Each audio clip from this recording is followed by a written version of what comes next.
Hey Dan, how's it going? Good. How are you today? All right. I'm good, good. Can't complain. Got my health.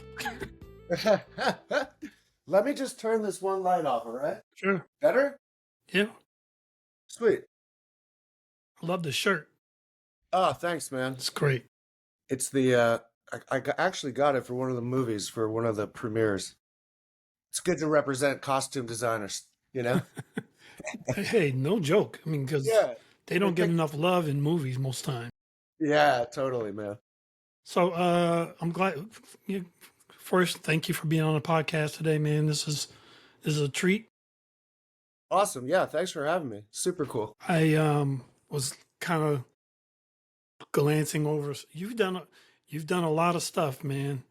Um, so Yeah, it's kind of crazy, I guess, but got lucky. where are you originally from? I grew up in Smithtown, which is in on Long Island in New York. So that's my hometown. Mm. Uh, when at what age did you decide entertainment or media was going to be something you'd be interested in? Um, I always loved movies like everyone else, you know. Um, and then I really got into it like right after college. I was a writer, a journalist out in the Hamptons for a big magazine out there, and from there I moved to LA. A bunch of us moved to LA from the East Coast, and long story short, all my friends immediately got into the entertainment industry, but they were like PAs on sets, cleaning toilets and stuff, you know?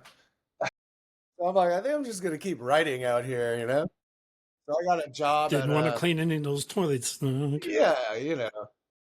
So I got a job out in LA for another magazine, and then I fell into this like I got bumped off of a flight coming home from New York. So the airline credited me like 2 grand for the next ticket kind of thing. And I'm like, yeah, that's a good excuse to go to Europe for a few months. Yeah. So I went to Europe for a few months and that, all over the place. And then when I came back, all my friends who were, PAs were now like production manager. They moved up very fast, you know? Mm. So I was like, I'm out here. I should probably get into this industry, you know? Uh, I I I was out there in 94, 95. I was almost the same exact thing where like I just kind of finished up school a couple years earlier. I didn't really know what I was going to do next. yeah, A good friend of mine, he also was in the same boat. So we got into his car and we drove cross country, same. and we didn't plan on staying in LA, Right. but and maybe you can attest to this too, is like being in LA is it's so unlike any place else where like opportunities they're there for you if you really want them to. Yeah, it's hard to break in for Yeah, sure. yeah. I mean, the first job I got out there, I was actually surfing down near Manhattan Beach, and it was a big day.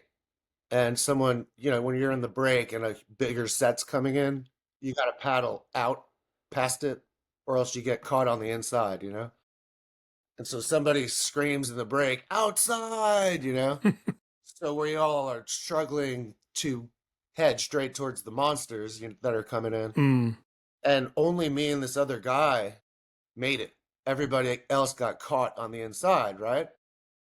And so now I'm speaking with this guy, and he mentioned that he knew a producer who was looking to hire an assistant, and he gave me the phone number in the water. And then I went back to a place in Venice Beach, picked up the phone, and all of a sudden I'm working on, Wind Talkers with Nick Cage. It's crazy. That's For the producers, you know? So that's kind of how my first real job in the industry. I mean, I was doing like some coverage work mm. for a couple of companies, but that's really how it happened at first. Yeah, like I got involved. How I got into it was I was selling magazines door to door in LA.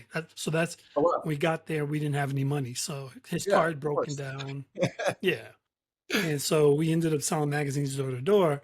And one of the doors I knocked on, like 2 doors in a row, this happened. The first door I knocked on was this gentleman who he was really nice. He bought some magazines, and then he said to me, he's like, you seem like a really intelligent young man, well carried, well groomed, the whole bit." He's like, "Why would you sell magazines?" He's like, "What would you?" He's like, "If you could do anything in the world, what would it be?" And I was so in love with special effects because of Star Wars. Oh, yeah, same. So I was like, I would love to work in special effects. He's like, "Today's your lucky day." No way. Because he owned a special effects house in LA, That's in Glendale. oh, And right. he's like, "Here's my card. If you come tomorrow, I'll show you around. If you like it, you've got a job." That's amazing. Yeah. I was like, Wait, what?" And then the next door I knocked on, just to show you how crazy things are in LA, the next Right, yeah. person's door I knocked on was Heather Locklear's door. No And way. she said almost exactly the same to me. And I was like, I think I have a career here. Yeah, totally, man.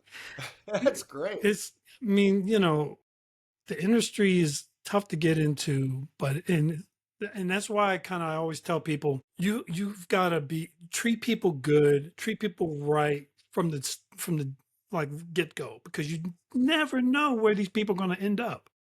Oh, yeah, 100%. You never And know it's who just you're going a to nice work way with. it's a nice way to treat people anyway, Yeah, you well, know? you would think people don't need that kind of a reason, right? You just Yeah, be totally. nice. Right, But I always exactly. tell people, like, if you're gonna, they always there's that saying where you see the same people up on the way down, but I'll tell Yeah. you, you'll see those people and you'll see the people behind them as well. So, um, so you're out in LA. So you ended up being a feature film coordinator. Is that correct? No, I actually was the assistant to the two producers who did the tentpole film, Okay. did Wind Wind Talkers, and from Talkers with Nick there, Cage, John Woo, the director. Yeah. yeah, exactly. And from there, I worked. I figured I was behind, all of my buddies a little bit. And I was like, what's the best way to learn the business? I'm like, it's the business side of the business. So from there, I went and worked at Genesis Literary Agency for a year.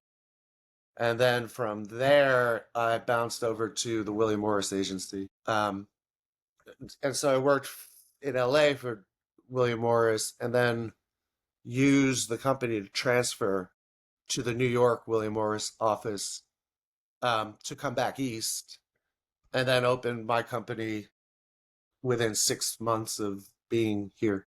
What was what was some what were some things that you kind of learned while you were at William Morris that you brought with you to your new I mean, it's really everything. The program they put you in is like it's almost like an apprenticeship.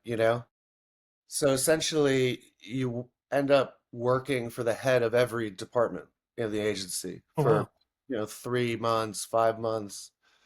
And that's so you learn everything. And then if you go on to become an agent, then you specialize.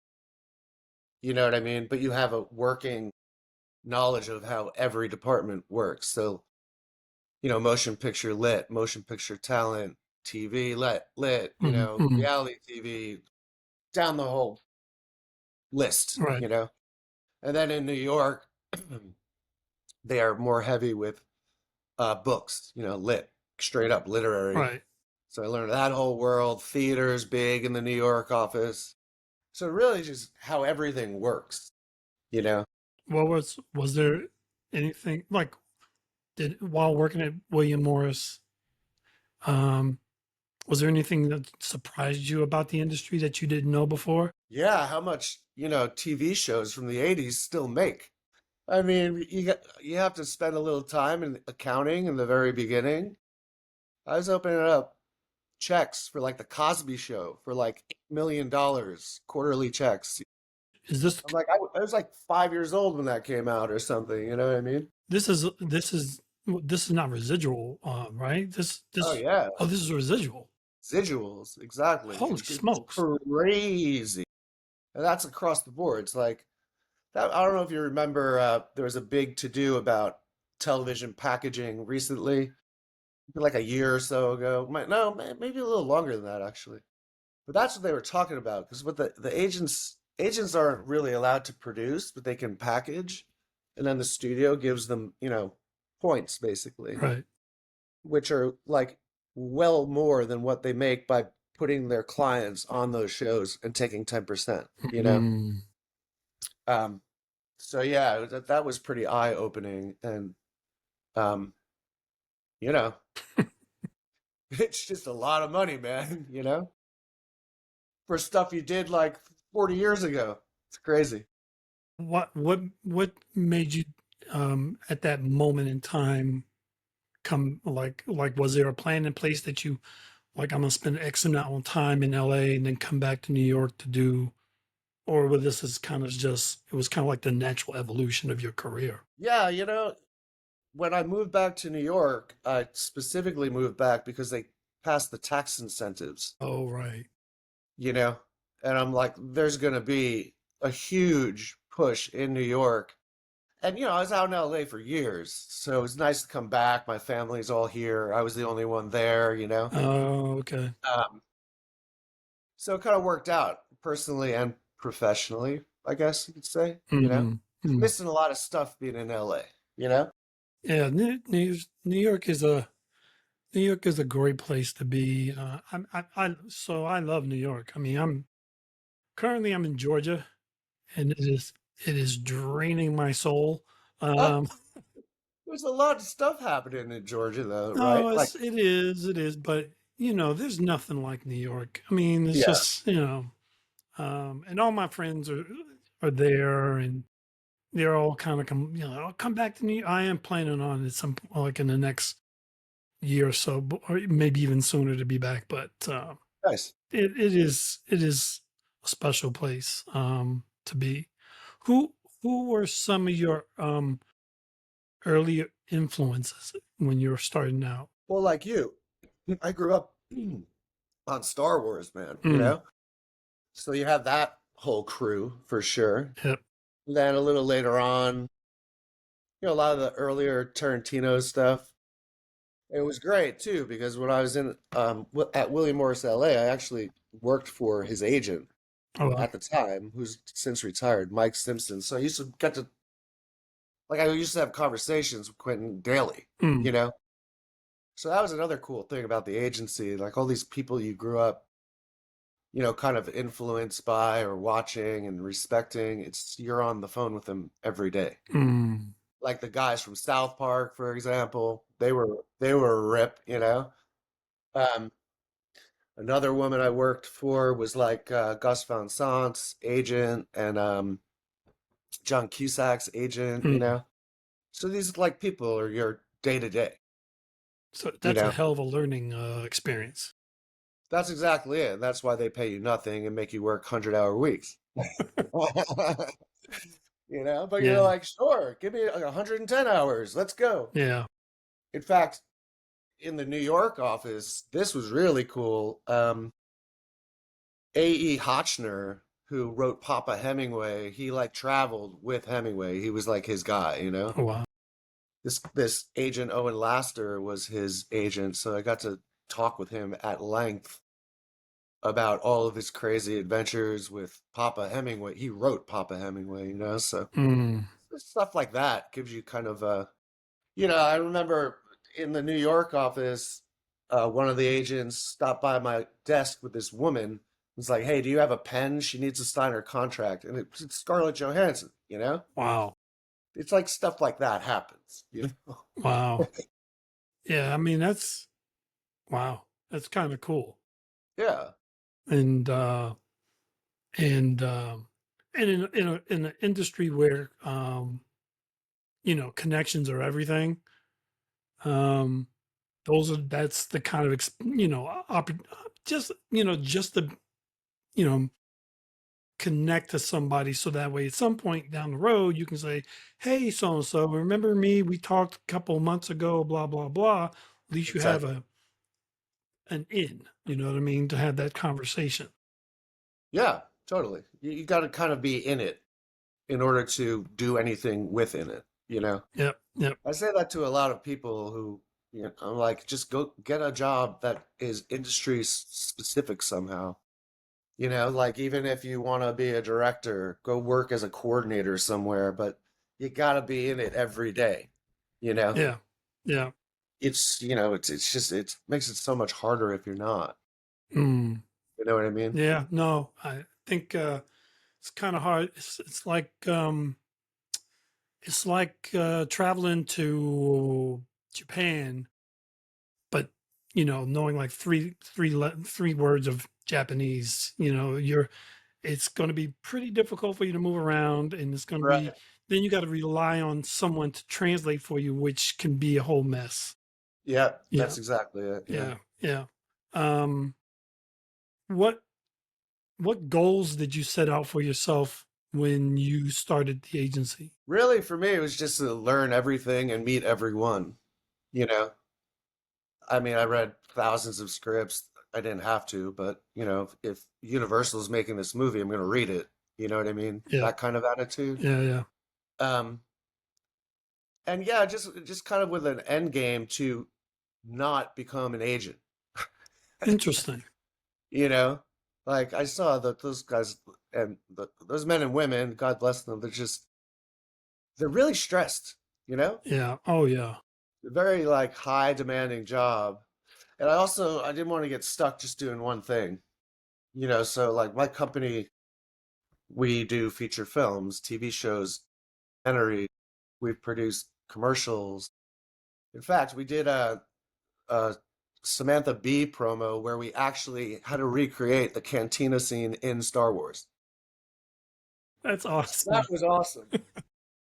Shooting in New York, like gigantic budget. And I'm walking around set. There's like 10 feet tall because we needed like alien-esque people, Right. And I'm like, this is a good day, you know? It was pretty wild. And then Samantha Bee pops in, you know? It's pretty cool. As I was talking to another friend of mine who's at an agency, and I asked them, what is what is podcasting now for you, like you guys? Is there a day where, podcast hosts, I guess, get representation? Is that happening now? Yeah, it is happening a bit. I've noticed it more so with kind of like those true crime podcasts, Yeah, you know? Because it's like, it's not just interviews.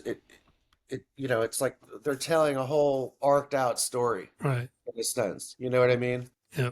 So I've definitely seen that. I think Paris Hilton actually just did one about I don't know, it's some younger woman was murdered and then like her friends go and like find the murderer. They Interesting. like they hunt this guy. I think it was a guy, I'm not sure, but they hunt him down. Right, right. I'm not sure what happens after that. I just heard a promo for it, but that came from a podcast, I think. Interesting. Yeah. And people love that true crime stuff. Yeah, they sure as hell do. I used to work at WebMD, Uh-huh. and one day we're in a big conference room, all the teams gather, and people started piling in. And one girl starts talking about this true crime podcast that she's listening to, Yeah. and the entire room was like, "Oh yeah, yeah!" And I was like, "Wait, what?" Yeah. Especially All women. listening. Wow. Women love true crime. Yeah, they love it. It's crazy. I mean, I check it out, but I don't know. You know, serial killer? I'm like, I don't know if I want to watch that before I go to My bed. sister does all the time. She's always talking. Oh, I'm like, oh. something's wrong with you guys. I'm worried. Yeah. So, Montauk Days. Yeah. Montauk Days. I was reading about you wrote something that I thought was first of all, that during the pandemic, this started to come back into your life. Yeah, I was lost for like 20 years. And this is what I Crazy. was going to ask you. Your sister had the foresight to put this in a safe deposit box. Yeah, That's 20 something crazy. years ago. I know. Cause she was like huge in fashion. Like she ran like BCBG, Miss 60 Energy, like all these gigantic international brands, you Hmm. know? So she would be in LA a lot for work, Right. you know? And so obviously she'd come down to Venice Beach, check in on her little brother and the 15 people living in a 3 bedroom, you know? um, and I was editing that book in LA when that was going on. And I guess I don't even remember her doing this. I guess she asked if she could read it.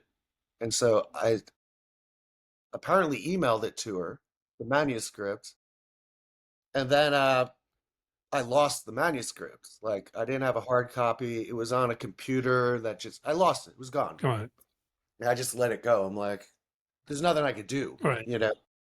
So right before the pandemic, we were hanging out with my sister, and she's like, "Whatever happened to that book you were writing about Montauk?" And I'm like, "It's gone," you know. Hmm. And no, it's not.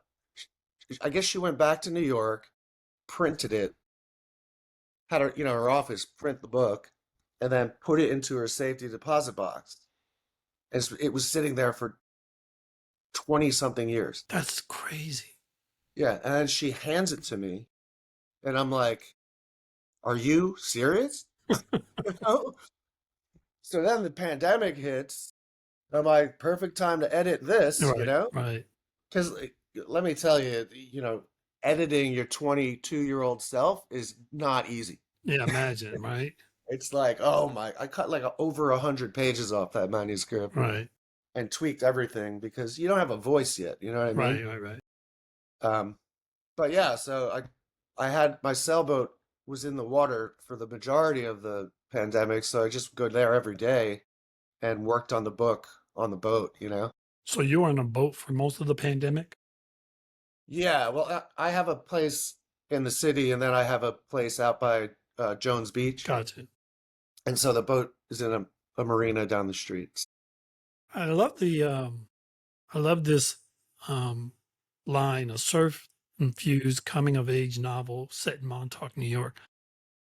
This, without having read this book, just knowing and seeing the actual promo trailer for it, is this seems like a very personal story for you.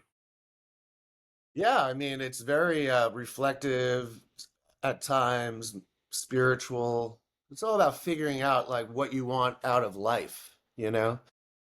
But there's a whole adventure that goes on while we're figuring that out. Right. You know what I mean? Right.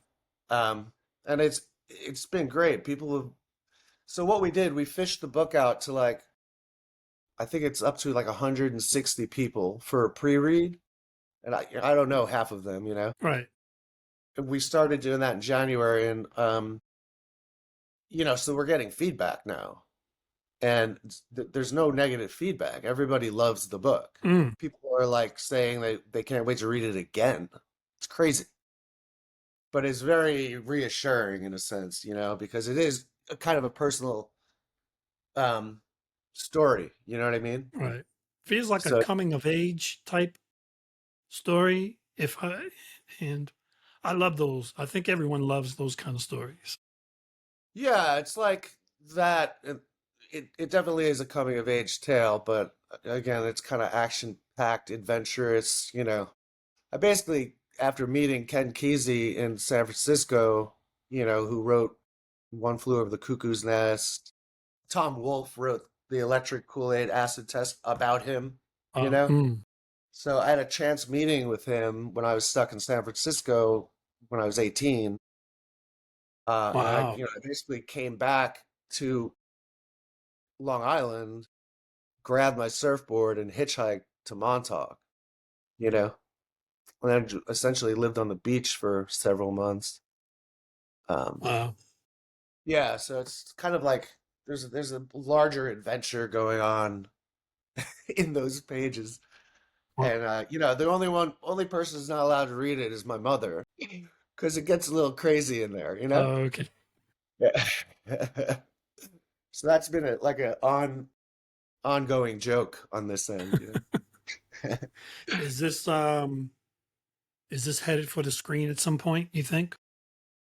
I mean, we've already had two or three companies inquire, and the book's not even out yet. I mean, because it seems very cinematic, very Yeah, yeah, and a lot of the people in the closer circles that are reading it are clearly, they're from the industry, you know, and that's been uh, resonating feedback, like movie, movie, movie, you right. know.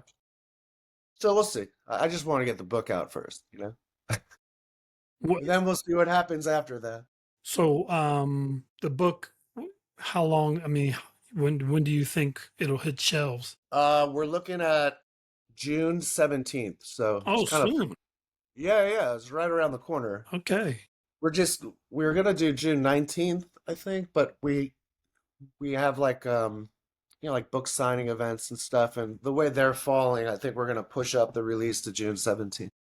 Oh man. Okay. And that'll be like on, Amazon, Kindle, all those kind of platforms. And then we're doing a hard copy in the early fall, Okay.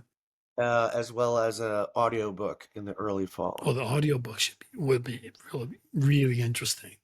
Yeah, I'm just trying to figure out who we want to get to like narrate basically. Mm-hmm. Be nice to have like a Matthew McConaughey or something, you know what I mean? That's That would be fun. yeah, that would be actually really it sound really cool. Yeah. But for that we have a little more time, I think. Gotcha. So like for this, we're dropping it in June because that's the other thing. A lot of people are like, this is like an amazing summer read, you know? I mean, it's summer in a book, basically. That's You exactly know? what it felt like. And Yeah. and I've not been to I don't think I've been to Montauk in quite some time. Right. Um, but it just how you've kind of layered out the trailer and some of the description from the one sheeter I was like, I feel like I'm there in the summertime. Yeah, and this is like the secret part of Montauk as well, you know what I mean? Right. It's not like your typical tourist experience. Right. I Yeah. mean, I literally live with five Irish people in a room smaller than the one behind me, you know? True story. In a place we playfully called Smurf Village because it was just like a collection of shacks, you know?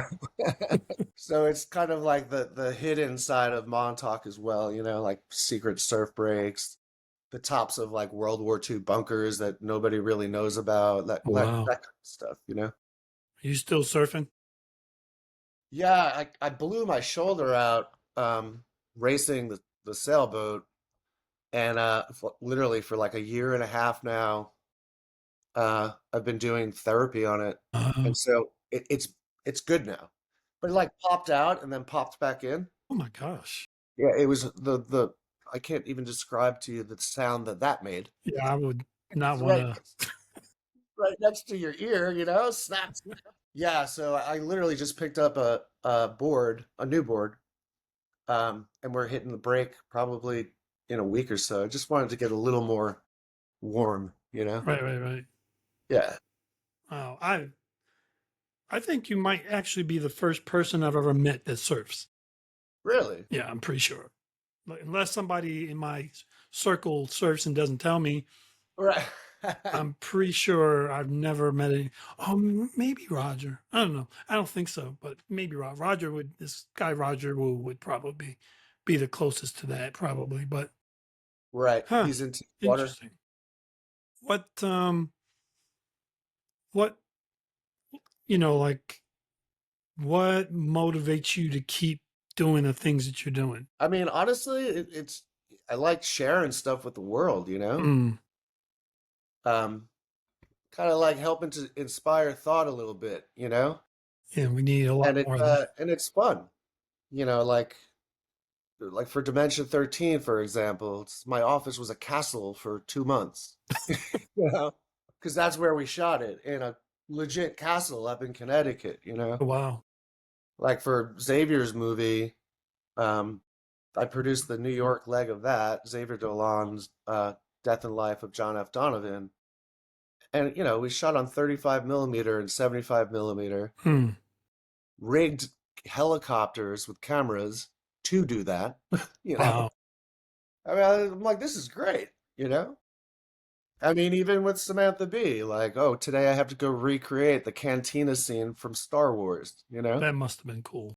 It was so cool. And they actually played that promo in movie theaters before, I think it was The Phantom Menace, maybe, before the movie, to kind of like trick the audience into thinking that that was the movie. You know what I mean? It's just fun stuff like that, you know? I mean, it's such a hard business, but when it clicks, it's like you're getting paid to do really cool things, you know? Yeah.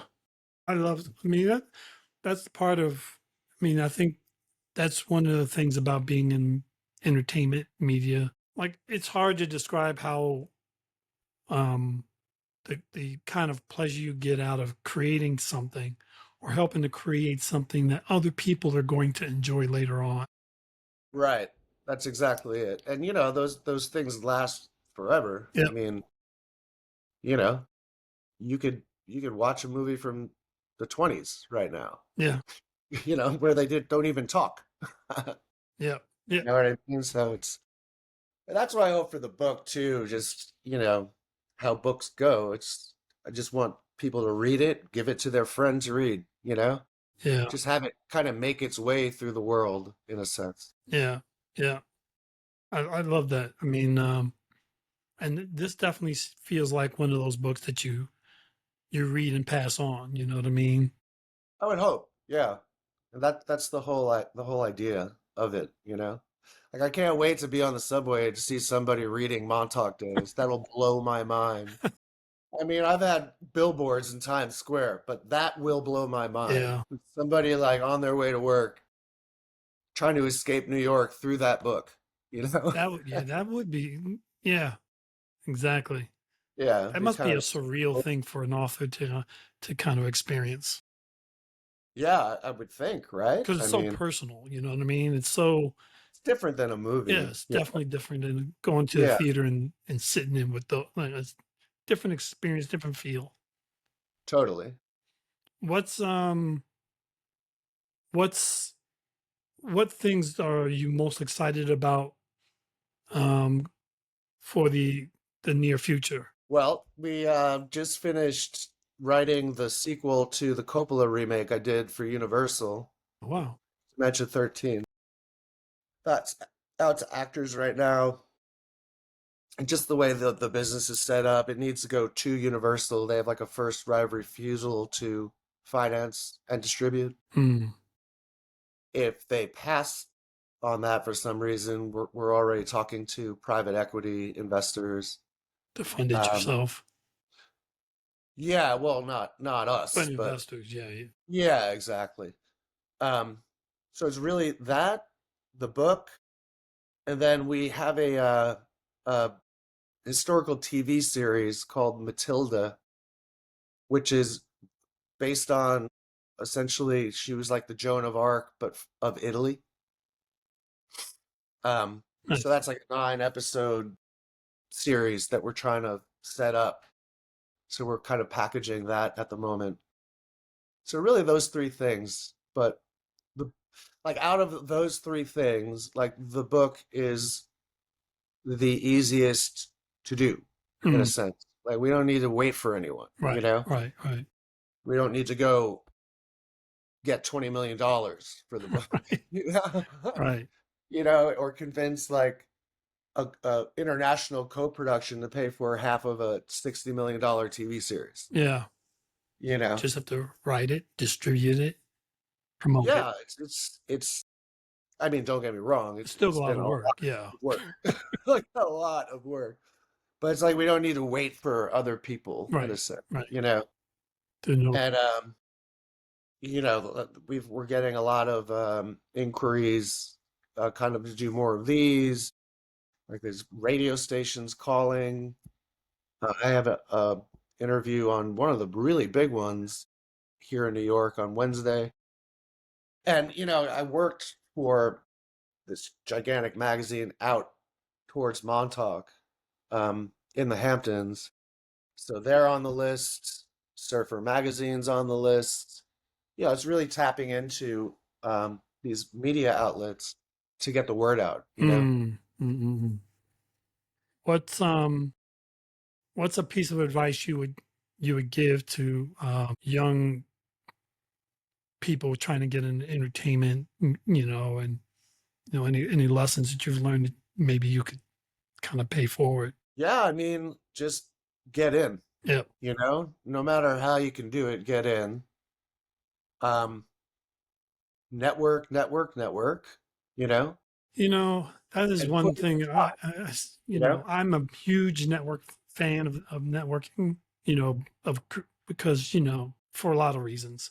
And you'd be surprised how many people are it is the one, it's kind of like what you're saying about the book. It's the one thing you can control yeah, that you should control if but there are a lot of people who they don't think it's as important as that. I'm like, in entertainment, are you crazy?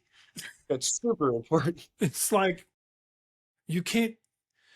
Okay, yes, you could in a vacuum create a film unto yourself, Sure. but you still have to have actors. You still have to have marketing.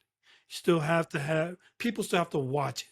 And those are, so there's a certain amount of, and if you really want it to be successful, you really need like an audience or a community around what you're trying to do. Completely. Yeah.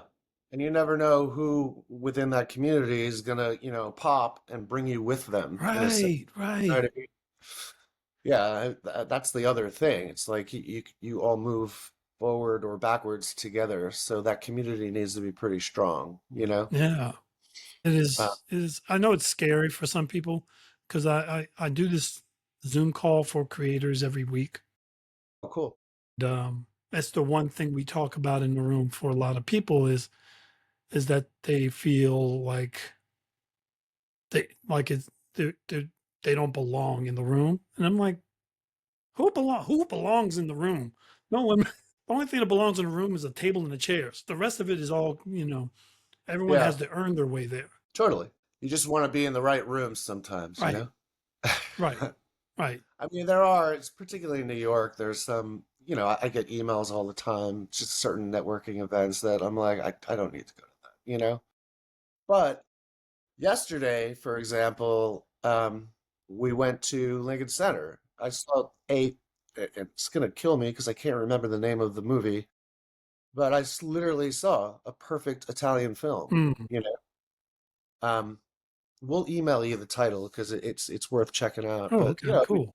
we met the director afterwards. We are now speaking with her, um, which is great for the project we want to do in Italy. You Nice. know, so yeah, it's stuff like that is super important. Yeah, because you never know when the next idea is going to come from, the next project that going to work on, those kind of things. Those are always great to Exactly, find. totally. And they're all creative people, Yeah, which are they're fun. yeah, yeah. And I like hearing their experiences. That's what for me. That's the Right. value is because it can help you avoid some pitfalls sometimes. Oh yeah, completely, for sure. Yeah. But, we usually ask this question to a lot of our guests. Hmm. Is there a book or even or a film, if you want, that you would recommend for the audience to kind of peruse or watch or Well, if I remember the name of the movie I saw yesterday would be that. It was so cool, man. Like beautifully done. really? and this is in Italian. I don't speak Italian, you know. Right. I read this film. Let me put it that way. But it was so visually stunning. Like the woman is an editor turned director, Mm.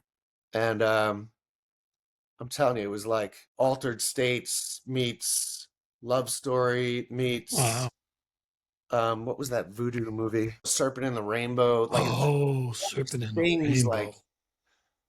and just a beautiful, I literally turned to my girlfriend and I'm like, this is a perfect film. Wow. And that's like, I don't say that. You know what I mean? Wow. Yeah, really, really super cool. We'll email you the name of it. Please do, because I love a Yes. good. I've been looking for a good, like, I don't know, like just something interesting. You know what I mean? Yeah, this is like definitely anti what Hollywood is doing right now. You know what I Ooh, mean? even better. Yeah, it's not that cookie cutter stuff, It's the you know? stuff that they should be doing. Yeah, I mean it's, the woman is Italian. It was done over in Italy, France, and Morocco, I want to Mm. say, you know? But yeah, so it's got that beautiful backdrop, you know what I mean? Yeah, yeah, yeah. But yeah, it's really a great movie. Serpent in the Rainbow. You mentioned that, boy. I haven't seen that movie in a long time. I may have to put that on my rewatch list. Yeah, and have you ever seen Altered Oh, States? yeah, Yeah, yeah, great yeah. movies. Like make you think a little bit, That's you another know? one I haven't seen in quite a while. Yeah, same. Um, but yeah, like there are elements of this film that have that kind of like trance through music, spiritual heebie-jeebie stuff going on, you know? Was this a sci-fi film? No, it's kind of like not I wouldn't say a dark romance, but it's like a romance almost Mm. about these young kids who fall in love and then I won't ruin it, but like, out of the gates we start at her funeral in the future. So it's this guy gets temporary amnesia, and in order to bring his memory back, he starts reading all of his journals from over the years that talk primarily about his time with her. Oh, interesting. Then we live that story, which is really like intriguing, layered, and like heartfelt, touching. It's very Mm. touching, you know. Wow. But then there's this whole other element of it that is just pure imagery, story through imagery. You know, it's super cool Wow. and done really, really well. Wow. Well, when you send me the name, I will definitely make sure I share it to my friends who are all cinephiles. Yeah, they would love this movie. Excuse me. Um, Before we go, and what's the best piece of advice you've ever received, and from whom? Best piece of advice I ever received was probably from, oh, this one's good. So Allison Rosenzweig, who hired John Woo for Wind Talkers, she was funny. She said, Dan, the problem with being a producer is that as soon as you hire a director, you now work for him. You know, Yeah, that's true. uh, and then, the easier stuff, just like come early, stay late, just really, stuff that just makes you successful. Be on time, be 15 minutes early, Don't do what you're told to do, do more. You know what I mean? That's Always do more. that is always great advice. I feel like a lot of the younger people have forgotten that information, Yeah, or maybe they didn't take it totally. seriously. I don't know. Yeah. The last time we put out a posting for an assistant was kind of eye-opening. Oh my God, I can Like imagine. 50, 60 people came. One kid sat down. He goes, "So what do you do here?" Yeah, Isn't I that didn't, I your didn't even job to respond. find out? And I literally just got up and left the room. I'm like, we don't do this here. wow, Yeah, like what is that, right? I mean, I grew up in a time where your preparation for an interview was you angsting over finding out every detail you could find out about that company. Oh yeah, completely. And it's so easy now. Yeah, you've got It's all everything. online, you You know? got internet, you got AI. All you got to do is ask AI, "Hey, give me a profile for this company," Right. So easy, you know? and then you got to check it. But yeah, Well, yeah, of course. but they wow, that's so sad. Yeah, it's not good, man. You know. I guess the only I said this to somebody. I said the only good thing about kids or young people who do that is that they're pretty upfront about it. Like they're not like trying to fool you into thinking they know. They just will just I don't know. And I'm Right. like, okay, It's like, so go find out. You know? yeah, Like, I don't know. It's like you have a computer in your pocket, right? You know? the more the easier it is to access, the harder it is for people to access it. I say that Yeah, true. Yeah, that's not yeah, it's that's true. sad, but it's true. So you have to kind of do a lot of, when I used to have to hire people for companies I'd work for, you know, I would give them tests. I would give them tests before they actually showed up. I would tell them, make sure you bring a copy of your resume with Right. anybody who didn't bring the copy of the resume with That's them, it. they were gone. Yeah, I'm like, because you absolutely. can't even follow a simple instruction of bring a resume. Right. So how can I trust you with like $1 million campaign? Right. Like that's not happening, It's not you going to know? happen. And I Right. know it's petty, but it's true. Bring your resume. It's not that hard. So, man, this was such a great conversation, man. I Yeah, really thanks appreciate for you. having I when you get to the part where you've got the audio book out, Uh-huh. I hope you come back Yeah, that'd be great. because I So would we're love to. talking like early fall. Yeah, I would love to have a conversation about how you put it together, who the voices you chose, because I think this is going to be a very fascinating um, book and audio book. And if, you know, Yeah, let's I hope so, because it's a lot of work, man. A lot of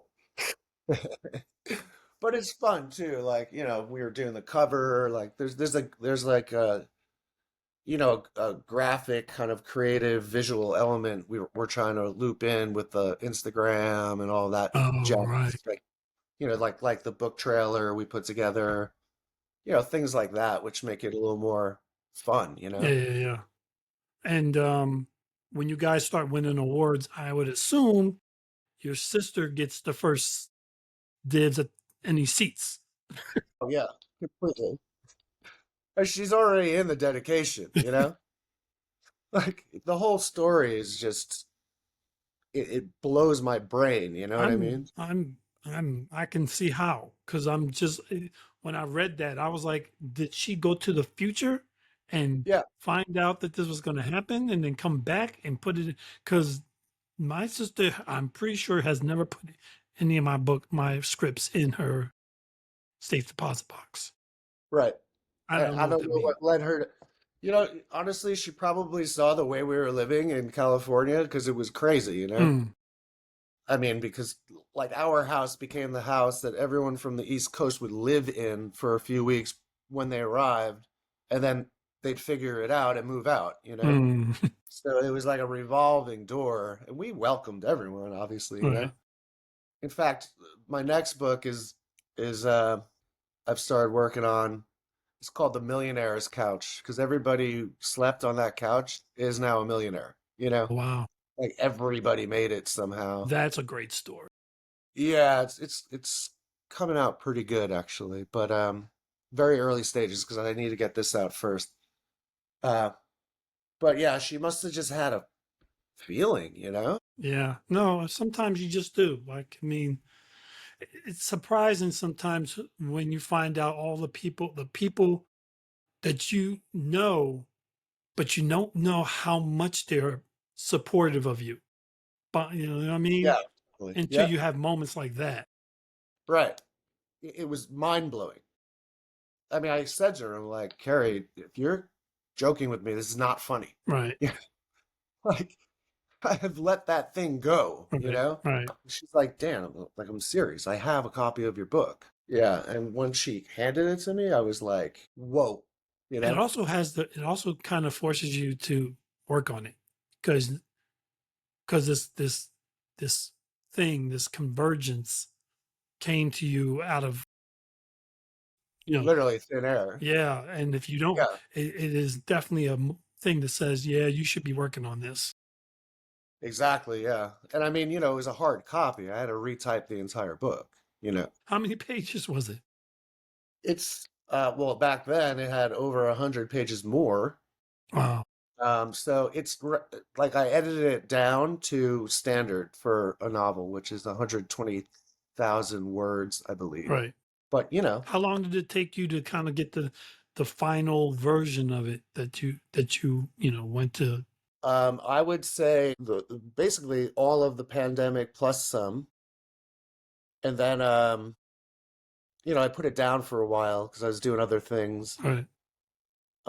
But as far as like edits go, not major edits, but you know, I just did a pass last week for typos and stuff, Right. Right. you Right. know. So it's kind of an ongoing thing that I can't wait until it's not an ongoing thing, you know? Because it's like when you edit, like say the paperback, right? Right.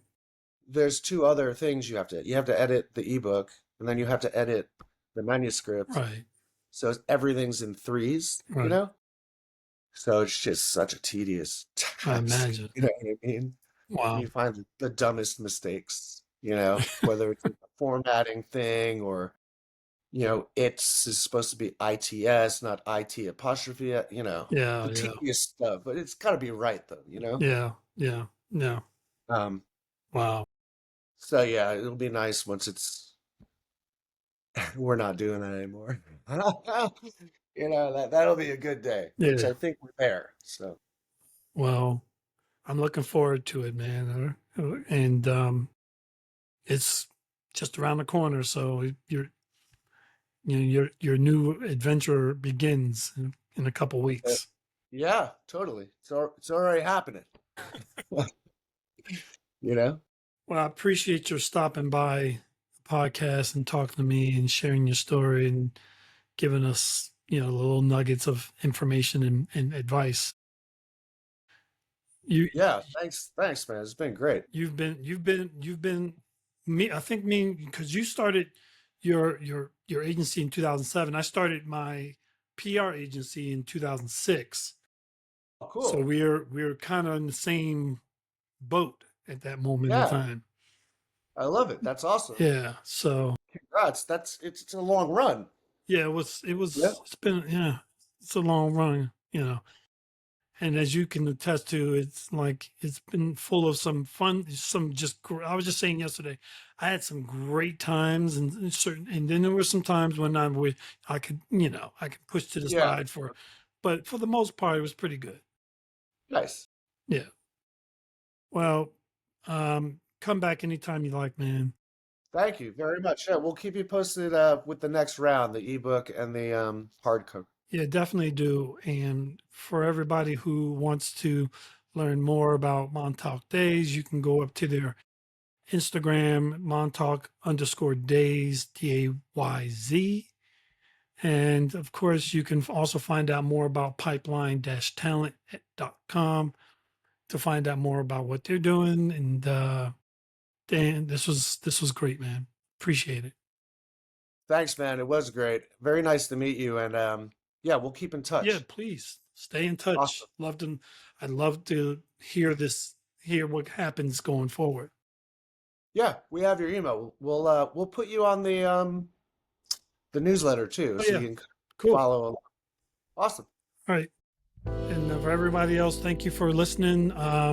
Be sure to like and support the podcast and wherever you get your podcast, Spotify, Apple Podcasts, Amazon Music. Till then, I'm Daron Jenkins. You can follow me, the Daron Jenkins, on Instagram. We'll see you guys soon. Stay safe. Take care. Thanks, man. Talk soon.